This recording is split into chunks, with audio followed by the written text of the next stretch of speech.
A'udhu billahi minash shaitani rajim. Bismillahir rahmanir rahim.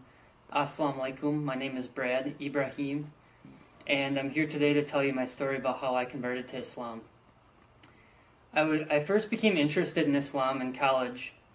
I went to UW-Madison, and there were a lot of Muslims on campus, and I was always kind of interested because growing up, my family is Lutheran, and I would go to church, and our pastor would talk to the congregation in a very condescending manner and kind of made you feel guilty about going to church, and that's not really the point. I wanted to feel good when I came out of church. So I guess I went to college without any religion, and I was searching for something to grasp onto, and then 9/11 happened, and I became more interested because I knew that what the media was saying about Islam was not true. So I wanted to find out for myself exactly all about Islam. So I would do research on the internet, and I liked the thoughts and the background of Islam, and so I was thinking about converting, but I never got to the point of converting in college, and I ended up moving home to a city called Wausau, Wisconsin.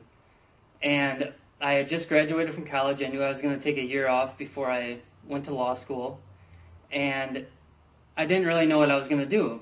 So my dad told me to go volunteer at a place called the Boys and Girls Club. And the Boys and Girls Club is this organization that basically helps kids move off the street and gives them a positive place to come and hang out after school.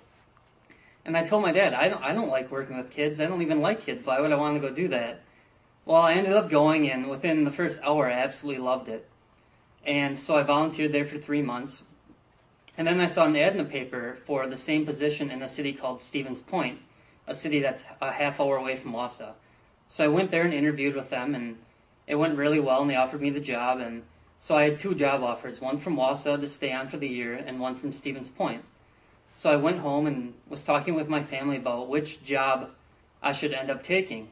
And my family and me discussed that I should probably work in Wausau because I had volunteered there. I'm originally from there. My family works there. I was very comfortable. So me and my family all decided that I was going to go work in Wausau. Well, the night before, I was going to call Stevens Point and tell them, thanks but no thanks, I'm going to go work in Wausau. I went to bed and I had this dream. And I don't know the exact details of the dream. I can't remember exactly what happened, but it was this inescapable, undescribable feeling that I had to go to Stevens Point. I didn't know why, but I just had to go. So I was going to tell my mom that I changed my mind and I have to go work in Stevens Point.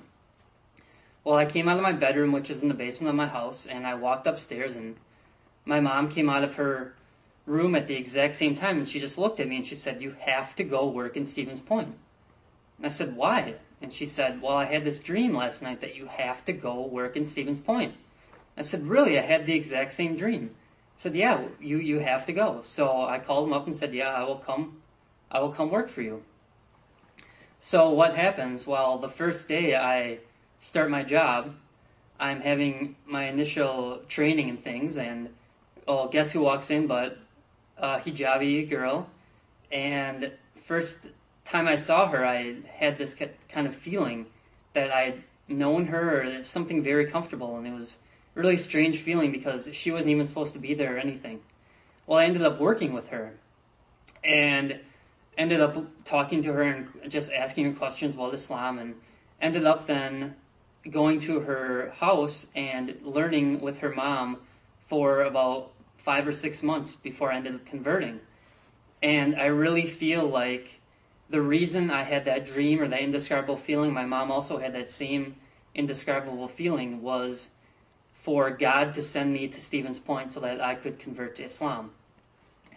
And there's this singer-poet from Canada. His name is Dawood Ormsby, and he has some great songs and things like this about Islam. And there's one that really hit home for me, and I'll just go through it and talk about how it affected me.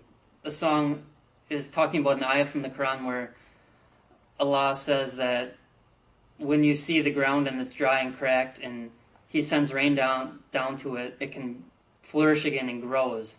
And He says that anybody who is intelligent can see that this is from God and things like this. And his song starts off, The earth is hard, soil is cracked, bleached and blistered. Trees bend, withered and weary. Ground gasps, dusty and dry. Allah hears and the rain comes, wetting and washing the world, flushing and flooding the clay, spilling and splashing, life returns. Allahu Akbar. And then he says, we are the cracked earth, the thirsty, dirty spirit of man. If we gasp, we will be heard. Forgiveness falls like rain on our hands. Allah hears and the rain comes, wetting and washing the world, flushing and flooding the clay, spilling and splashing, life returns. Allahu Akbar. And I felt like I was the thirsty, dirty spirit of man. I was looking for something to believe in, looking for a religion, something I could really grasp onto, and I really believe that Allah heard my call and He answered me and sent me on the right path, and that's how I ended up converting to Islam. Thank you. Assalamu alaikum.